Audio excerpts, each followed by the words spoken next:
Zakaj sem se odločila sploh za Ano zvezdico? V bistvu je naša družina oziroma sorodniki, skratka, vsi smo nekako takšni, da pomagamo drugim. Torej ali, ne vem, potrebujemo pomoč na vrtu ali potrebujemo pomoč v Gorici ali kjerkoli, se nekako povežemo in si pomagamo. In lahko povem, da sem nekako vzgojena tako, da če se lahko pomaga, da tudi z bratom pomagava.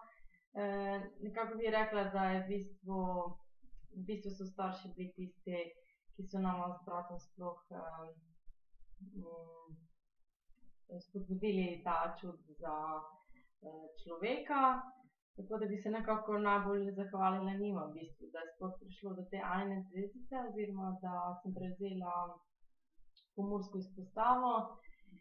Potem pa, ko sem videla še samo Ano oziroma ko sem se dobila z njo, torej z ustanoviteljico zavoda Anine zvezdice, sem vedela, da je to, ker ko sem prišla, to je neopisljivo v bistvu bilo, so vsi tako pozitivni bili, kar mislim, sploh se nismo poznali, pa so me objeli, stisnili.